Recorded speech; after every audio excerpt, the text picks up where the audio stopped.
നിയുക്ത chief secretary doctor A Jayathilak അഴിമതി കുരുക്കിൽ കേന്ദ്രാവിഷ്കൃത പദ്ധതിയായ PM അജയ് പദ്ധതിയിലെ ക്രമക്കേട് ചൂണ്ടിക്കാട്ടിയാണ് ജയതിലകിനെതിരെ പരാതി. ഇക്കാര്യം അന്വേഷിക്കണമെന്നാവശ്യപ്പെട്ട് സെൻട്രൽ വിജിലൻസ് കമ്മീഷൻ ചീഫ് സെക്രട്ടറിക്ക് നിർദ്ദേശം നൽകിയിട്ടുണ്ട്. കൂടുതൽ വിവരങ്ങളുമായി അഖിൽ പാലൂട്ടുമടം ചേരുന്നുണ്ട്. അഖിൽ, എന്താണ് നിർണായകമായ വിവരങ്ങൾ പുറത്തുവരുന്നത്?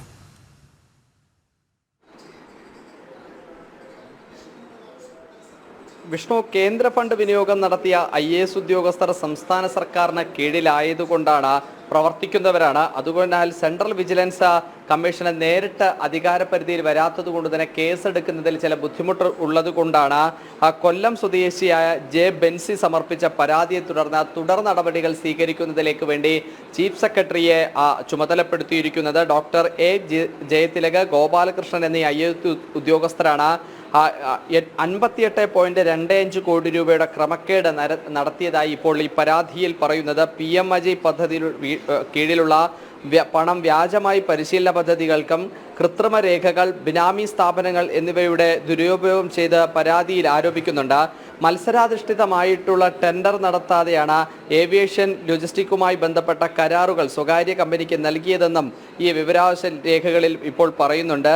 CVCക്ക് കൈമാറിയ പരാതിയിൽ കൂടുതൽ നടപടി ഉണ്ടാകാൻ തന്നെയാണ് സാധ്യത. പുതിയ ചീഫ് സെക്രട്ടറിയായി ജയതിലക് സംസ്ഥാനത്തിൻ്റെ പ്രഥമമായ അല്ലെങ്കിൽ ഉന്നതമായ പദവിയിലേക്ക് എത്താൻ നിൽക്കുന്ന സമയത്താണ് ഇത്തരത്തിലൊരു പരാതി എന്നതാണ് ഏറെ ശ്രദ്ധേയമായ കാര്യം. വിഷ്ണു, അഖിൽ, ഒപ്പം എടുത്തു പറഞ്ഞത് നമുക്കറിയാം, പല കേന്ദ്ര പദ്ധതികളെ പോലും പേര് മാറ്റി സംസ്ഥാന സർക്കാരിൻ്റെ ഭാഗമാക്കി മാറ്റുന്ന ഒരു കാര്യമുണ്ടായിരുന്നു. നിരവധി പദ്ധതികളാണ് അത്തരത്തിൽ ജനങ്ങളെ തെറ്റിദ്ധരിപ്പിച്ചുകൊണ്ട് അല്ലെങ്കിൽ മുന്നോട്ട് വെച്ചത്, സർക്കാരിൻ്റെ സ്വയം പദ്ധതി എന്നുള്ള നിലയ്ക്ക്. അങ്ങനെയെങ്കിൽ ഈ ഒരു വിഷയം തന്നെ ഇതിലേറെ പ്രധാനപ്പെട്ട ഉത്തരവാദിത്വം മുഖ്യമന്ത്രിക്ക് തന്നെയാണ്. ഈ ഒരു വിഷയത്തിൽ മുഖ്യമന്ത്രിക്ക് അറിവുണ്ടായിട്ടുണ്ട് എന്നുള്ളൊരു കാര്യമല്ലേ എടുത്തു പറയേണ്ടത്?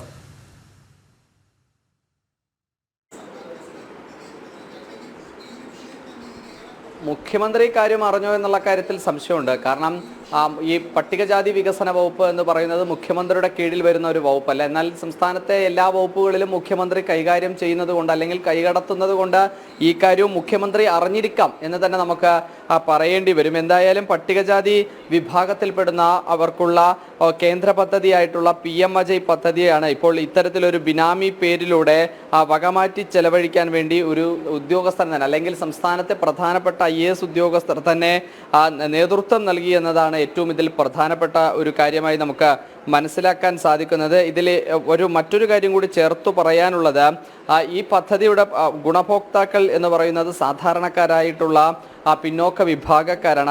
അതായത് അവരുടെ ക്ഷേമത്തിനു വേണ്ടി ആണ് ഇത്തരത്തിലൊരു പദ്ധതി കേന്ദ്ര സർക്കാർ ആവിഷ്കരിച്ചത്. വിഷ്ണു സൂചിപ്പിച്ചതുപോലെ തന്നെ നിരവധിയായ കേന്ദ്ര പദ്ധതികളൊക്കെ തന്നെ സംസ്ഥാനത്ത് പേരുമാറ്റി പദ്ധതികളൊക്കെ തന്നെ നടപ്പിലാക്കുകയും ചെയ്യുന്നുണ്ട്. ഈ കേരളത്തിൽ PM അജയ് പ്രധാനമന്ത്രി അനുസൂചിത ജാതി അഭയാൻ യോജന എന്ന നിലയ്ക്ക് തന്നെയാണ് നിലവിൽ പ്രവർത്തിക്കുന്നത് എന്ന് തന്നെയാണ് നമുക്ക് മനസ്സിലാക്കാൻ സാധിക്കുന്നത്. കാരണം ഇത് നേരിട്ട് അവരിലേക്ക് എത്തുന്നു എങ്കിൽ പോലും ചില SC/ST കമ്മീഷനുകളും അതുപോലെ തന്നെ SC/ST ബോർഡുകളും ഒക്കെ തന്നെ ഇതിൻ്റെ ഇടനിലക്കാരായി നിൽക്കുന്നുണ്ട് എന്നതാണ് നമുക്ക് മനസ്സിലാക്കാൻ സാധിക്കുന്നത്. ആ ഘട്ടത്തിലായിരിക്കണം ഇത്തരത്തിൽ ആ ബോർഡിൻ്റെയും അതുപോലെ തന്നെ സർക്കാർ സംവിധാനങ്ങളുടെയും ഒക്കെ തന്നെ നേതൃത്വത്തിലിരിക്കുന്നവർ ഇതിൽ ഇടപെടൽ നടത്തിയിട്ടുണ്ടാവുക എന്നതാണ് നമുക്ക് കാര്യമായി മനസ്സിലാക്കാൻ സാധിക്കുന്നത്. പ്രധാനമായി ഉയരുന്ന ഒരു ആരോപണം എന്ന് പറയുന്നതാണ് ഈ ടെൻഡർ സ്വീകരിച്ചതാണ് ഇതിൽ ഏറ്റവും പ്രധാനപ്പെട്ട ഒരു ആരോപണമായി ഉയർന്നു വരുന്നത്. 2025 മാർച്ച് 21 കേരള പട്ടികജാതി വികസന വകുപ്പിൻ്റെ നൽകിയ മറുപടിയിലാണ് ഇത്തരത്തിലൊരു കരാർ നൽകിയ